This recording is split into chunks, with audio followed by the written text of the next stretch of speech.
Isabela Pimienta es politóloga y directora de formación del Instituto de Ciencia Política Hernán Echavarría Olózaga. Cree en la importancia de escuchar al ciudadano para poder crear una mejor política. No diría que el mal es solamente de los políticos, sino también de quienes elegimos. Que no ponemos a nuestros políticos a hablar de ideas y hablar del país que nos soñamos y del país que necesitamos, sino...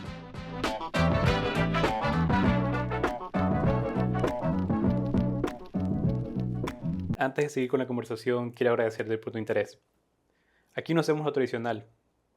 Traemos historias que suman y de las que puedes aprender. Suscríbete. Con tu apoyo, podemos seguir la conversación y brindarte nuevas ideas que inspiren. Porque aquí hacemos más. Isabela, muchas gracias por estar aquí con nosotros. Gracias a ti por la invitación a mi primer podcast. Es tu primer podcast, tu primera vez también en un medio de comunicación en general.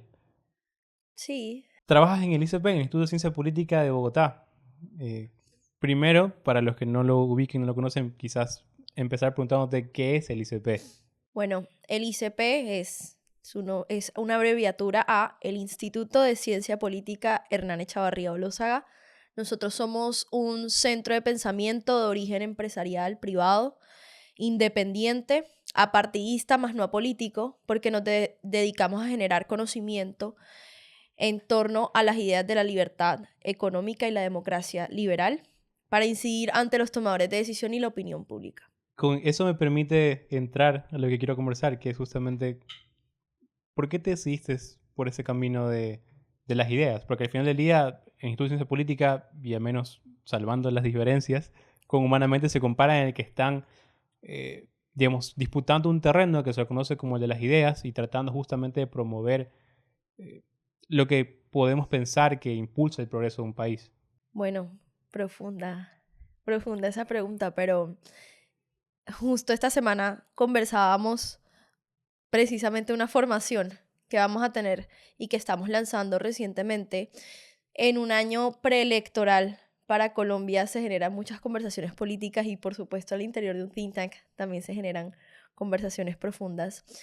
Y era de la necesidad de conversar sobre ideas en un continente y en un país profundamente caudillista y personalista, donde la gente elige no por ideas, sino por personas, el que te caiga bien, el que te parezca cool, el que te abrace, el que te prometa, el que te consiga el puesto, pero muy poco ves a las personas hablar sobre ideas. Y creo que sobre todo en este momento, no solamente crucial para Colombia, sino para el mundo, ahora más que nunca hay que hablar de ideas y no tanto de personas. ¿Tú crees que Colombia sufre de ese mal, que tú lo indicas que es el tema de caudillismo, que yo también lo identifico bastante en Ecuador, pero sufre de tener una clase política inmadura, una clase política que piensa en políticas de gobierno, más no en políticas de Estado? Por supuesto. Por supuesto que sí. No diría que el mal es solamente de los políticos, sino también de quienes elegimos. Que no ponemos a nuestros políticos a hablar de ideas y hablar del país que nos soñamos y del país que necesitamos, sino del día que me soluciona el día de mañana. No tenemos esas conversaciones profundas de país. ¿Por qué crees que no suceden esas conversaciones? De pronto hacen falta más think tanks como el ICP.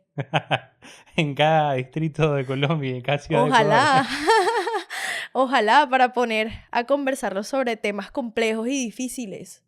Pero si tuvieras que quizás dar una aproximación, ¿por qué crees que el ciudadano no se termina de interesar completamente en ese ámbito político? O al menos no lo hace en el sentido, no quiero usar la palabra racional, pero en el sentido de poder profundizar cosas, debatirlas, sino en el sentido de solo voto por una persona, por X partido y por el caudillo en general, pero no lo hago pensando realmente en las ideas que están detrás. ¿Qué será? ¿Nos estamos acostumbrando a hacer de esa forma? Yo creo que hemos confundido la política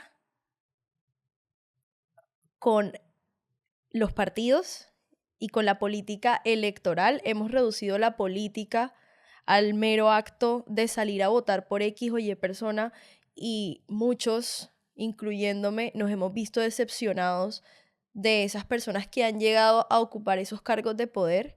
Entonces, al reducir la política a ese espacio electoral que además pasa cada 4 años, por lo menos en Colombia, eh, nos hemos alejado de conversaciones políticas de profundidad. No sé si aquí existe ese dicho, pero en Colombia existe el dicho de que en la mesa no se habla de política, de fútbol ni de religión. Ujú, ujú. Entonces, calcula la profundidad de ese concepto de ni siquiera en tu espacio realmente seguro tú puedes hablar de política. Reducimos el acto político a votar, que se puede dejar para las ideas dentro de esa conversación, si no podemos tener este tipo de conversaciones importantes con quienes nos rodean. No va a haber nunca una elevación de ese debate si no puedes conversarlo con tu mamá, con tu hermano, con tu profesor, con el del taxi, con el del hotel, con el que te atiende. Lo hemos complejizado tanto y le hemos puesto tanto tabú que no creo que haya un espacio a las ideas si nosotros no le abrimos la puerta a ese espacio de ideas y a desimplificar la política del solo acto de votar. Eso quizás me da la idea de que falta una corresponsabilidad también de parte del ciudadano, Total, de entender que no solamente es el acto de ir a votar, como ya mencionaste, pero no solamente es ver lo que pasa en la Asamblea o en el Palacio Legislativo, sino entender que quizás la política, es también como yo lo entiendo, nos rodea absolutamente a todos. Desde ahora que estamos grabando esto, desde que quizás ustedes los que nos están escuchando, desde las personas que nos venden, tienen su pequeño puestito de comidas en una calle, lo involucra a todos. ¿Por qué crees, o más que por qué crees, cómo hacemos para pasar esas limitantes, esas barreras que creo yo que también se han impuesto dentro de la sociedad, esas barreras discursivas, esas barreras de poder entender mejor la política como el todo, como aquello que nos rodea? yo creo que uno mismo intentando incidir en su metro cuadrado y empezar a generar la conversación. Por ejemplo, en el ICP, nosotros lo que hacemos es hablar con empresarios y decirles, pierdan el miedo de hablar de política con sus colaboradores y con sus trabajadores, porque es que política no es hablar de A o de B, de elija por quién votar o incidir en el voto, sino, venga, conversemos de lo que está pasando en la coyuntura nacional. Es importante que usted lo entienda y sobre todo en el ICP lo que hacemos es descomplejizar esas ideas y bajarlas a la cotidianidad de la persona.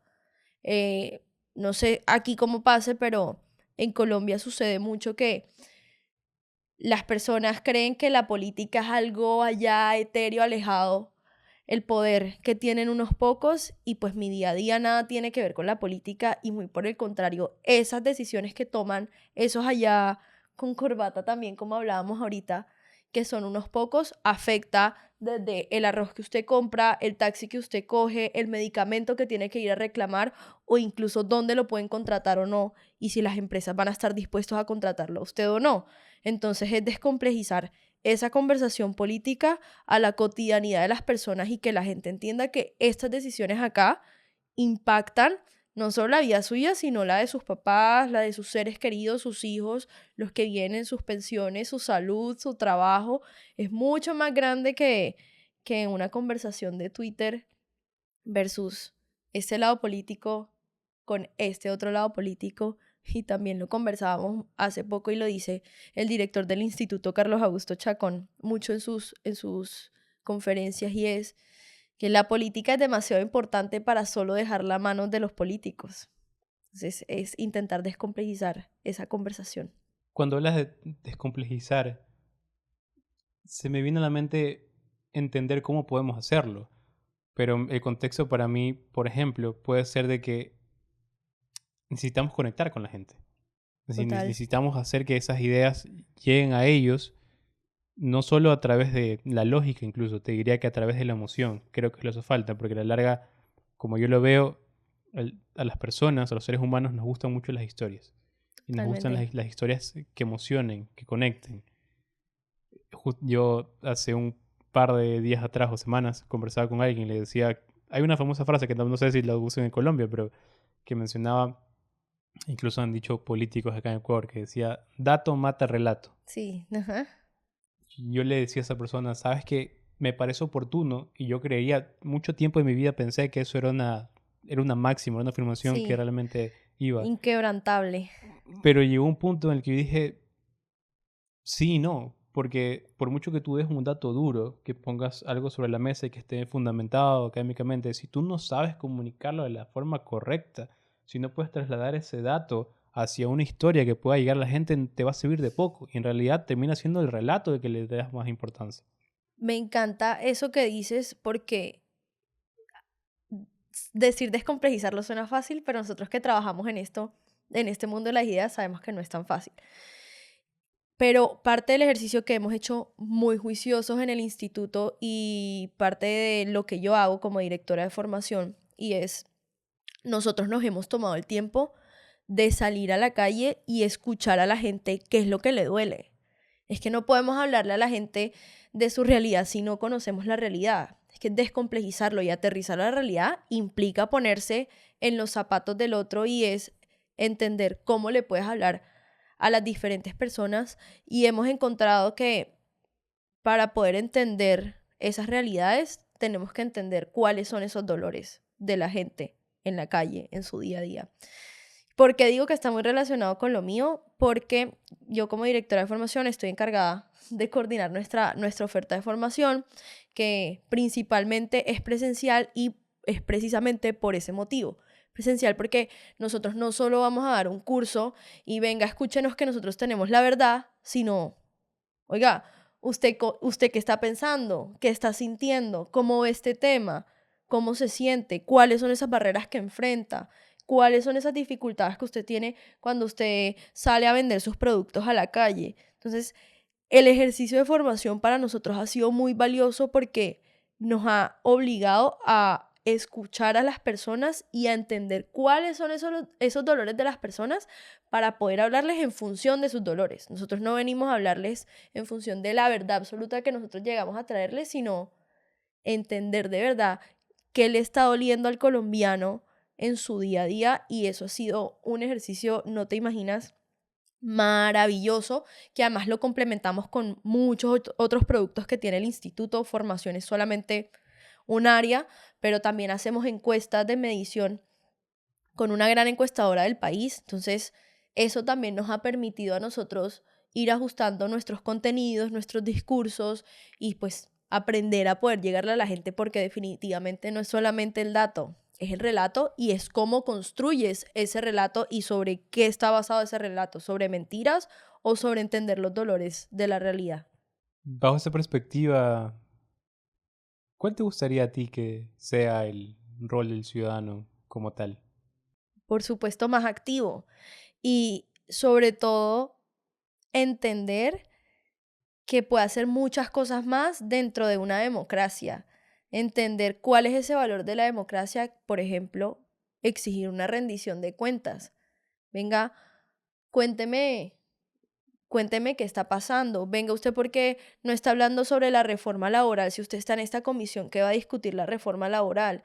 Venga, usted por qué no entiende de economía o no tiene un economista en su equipo si usted vota los proyectos de ley, los proyectos de ley que tienen que ver con asuntos económicos en el país. Es un rol mucho más activo y de veeduría ciudadana a ese ejercicio político del político, porque el ejercicio, pues lo que te decía, para mí el ejercicio político no se limita al político, pero definitivamente ese ejercicio político del político requiere una veeduría ciudadana mucho más activa. Para mí ese sería el ideal. Ahora te cambio la pregunta hacia el otro lado de la mesa.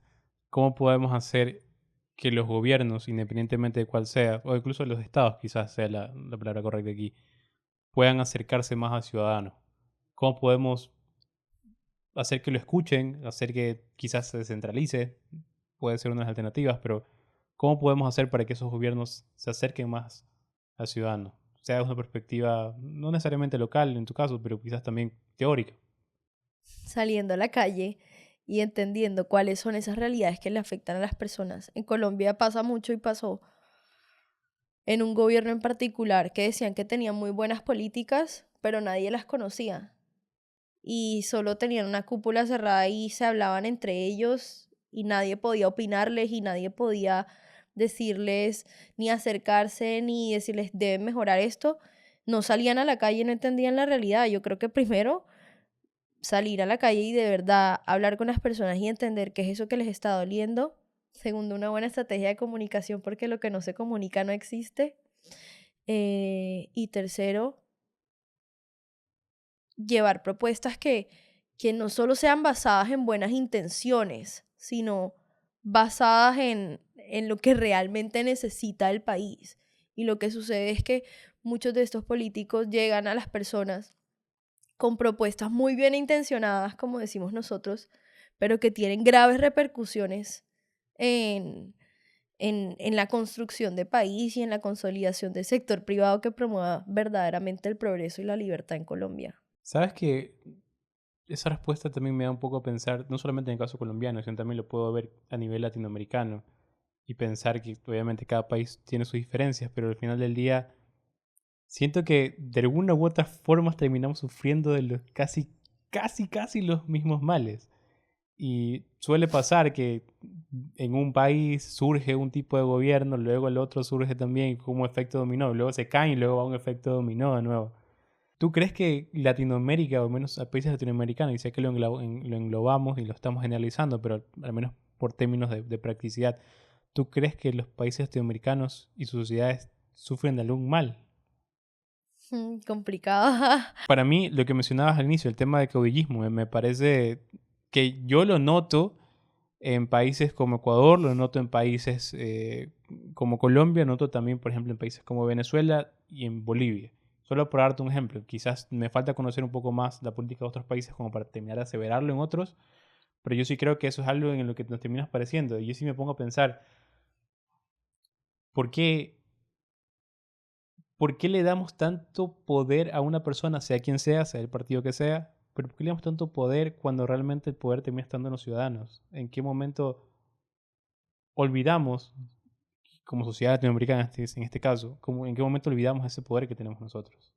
Es una autocrítica. La libertad también tiene implícita una gran responsabilidad y es porque cuando tú tomas decisiones en libertad, tú eres el único responsable de esas decisiones que tomas. ¿Será que estamos preparados para asumir las consecuencias de esas decisiones que tomamos en libertad o queremos elegir culpables de las desgracias, supongo, que nos pasan y sacar bombo de lo bueno que nos sucede? Puede ir por ahí. Hay gente que no está dispuesta a asumir las consecuencias de tomar decisiones en libertad y prefieren otorgarle parte de esa responsabilidad o decir una responsabilidad compartida, en este caso, con el Estado, por ejemplo. Hablemos un poco más de ese término de libertad. ¿Por qué crees que es importante tener ese valor presente en la sociedad, en la sociedad colombiana? Pero yo creo que lo voy a juntar aquí en la ecuatoriana porque también siento que le hace falta. Pero también preguntar, ¿cómo llegas hasta ese punto? ¿En qué momento a ti te hizo dar clic y decir, esto creo que es algo por lo que vale la pena considerar mis ideales y mis principios? Si te soy sincera, yo no conocía las ideas de la libertad hasta que llegué al instituto. En la universidad nunca me hablaron de liberalismo, en la universidad me mencionaron un par de pensadores, pero nunca se conversó realmente de qué era el liberalismo y qué defendía el liberalismo más allá del neoliberalismo que encanta mencionar en las cátedras universitarias. Em, y yo nunca lo tuve presente. Hasta que llegué por cosas de la vida al instituto, nuevamente un centro de pensamiento muy liberal, donde se defienden las ideas de la libertad con demasiada convicción. Si algo tiene el equipo del instituto es que cree en estas ideas y que por eso las defiende con tanta convicción. Y ahí empecé a cuestionarme qué es esto que a mí nunca me enseñaron y de lo que yo nunca aprendí en la universidad y nunca tuve conciencia. Y poco a poco me fui metiendo en el mundo liberal, a entender de qué se trataba todo esto que, además tú sabes que dentro de la misma corriente de pensamiento liberal hay diferentes corrientes, fracciones, decisiones, hay unos conservadores, minarquistas, bueno, en fin, muchos. Pero yo tomo la decisión de congeniar con estas ideas cuando me doy cuenta que esto no se trata de solo algo político, sino de la misma concepción de uno mismo frente a los demás, frente a lo que cree, cómo se relaciona, cómo actúas, cómo hablas. Incluso con mi fe católica encontré demasiada, Puntos en común. sí, demasiados puntos en común. Y para mí se convirtió en una convicción real y pues creo que genuinamente que sin libertad lo único que hay es autoritarismo y entregarle el poder de tu vida a alguien más que seguramente no lo va a hacer pensando en tu bienestar, sino en el propio.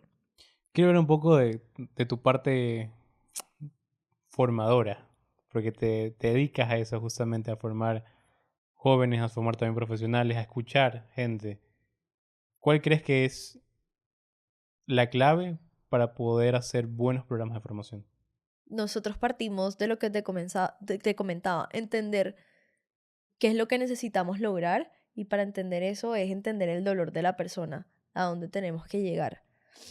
Eso ha sido una base demasiado importante para el instituto porque es salirnos de nuestra vestimenta y de nuestro ego de creer tener la verdad absoluta de, sí, de los contenidos, sino, venga, ¿qué queremos lograr realmente? ¿Cuáles son las expectativas con esto y qué queremos que la persona que salga a nuestros programas diga sobre lo que escuchó y aprendió? Y eso implica también dejar soberbias académicas, intelectuales y demás para ponerse en lugar de la persona que va a recibir la formación. Si tú tuvieras que, para ti, ¿cuáles son las herramientas o las claves para poder generar progreso en una sociedad? Reglas claras, instituciones sólidas y libertad. Democracia liberal al 100% para promover la libertad económica sin empresas, sin propiedad privada, sin una justicia estable, sin unas reglas claras para todos, va a ser muy difícil que haya verdadero progreso. El resto son políticas disfrazadas de buenas intenciones que traen graves repercusiones. Como tradición, para ir terminando nuestro programa, siempre solemos hacer 2 preguntas finales a nuestros invitados. Ujú. La primera. Ajá, tengo miedo.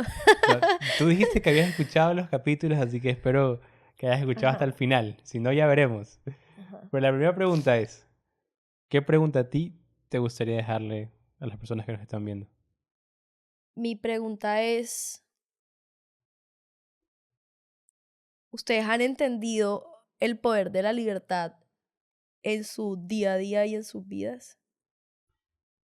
Y por último, ¿qué cambio te gustaría ver en tu comunidad? Estoy acordando de una respuesta que dijeron ahorita, que me gustaría darla también. ¿Qué cambio me gustaría ver en comunidad? Eh, que la gente por fin pueda ver el valor de las ideas y no solo de las personas. Y incluso fuera de lo político, ¿sabes? Creo que es muy, muy importante empezar a posicionar conversaciones difíciles en torno a ideas y no a personas para por fin poder ver un cambio importante, no solo en Colombia, sino en todos nuestros países. Qué bueno resaltar esa parte, la parte de la lucha de las ideas, quizás algo incomprendida, algo también subestimada, pero que termina siendo importante para generar debates, para generar interacciones y sobre todo para generar propuestas que puedan permitir a cualquier sociedad colombiana, ecuatoriana, como la quieras llamar, pero poder generar consenso y sobre todo que se trate de la gente, de los ciudadanos, del progreso de ellos, no necesariamente de unos políticos que Mm. están o deberían estar dependiendo de cada país, pero un tiempo limitado. Y entender que lo que perdura en el tiempo son sociedades y son justamente nosotros, los ciudadanos. Creo que lo que más rescato de nuestra conversación es eso, el poder realzar ese valor de las ideas que siento que se ha ido olvidando con el tiempo. O bueno, no sé si en algún momento fueron valoradas completamente en nuestros países, pero Bueno, pero es nuestra tarea como think tanks volver a poner las ideas en el centro. te agradezco muchísimo tu tiempo, Isabel. A ti por esta magnífica invitación y todos muy invitados a Colombia y conocer el trabajo del ICP. Muchas gracias, nos vemos. Hacemos Más se realiza con el apoyo de Infograma TV.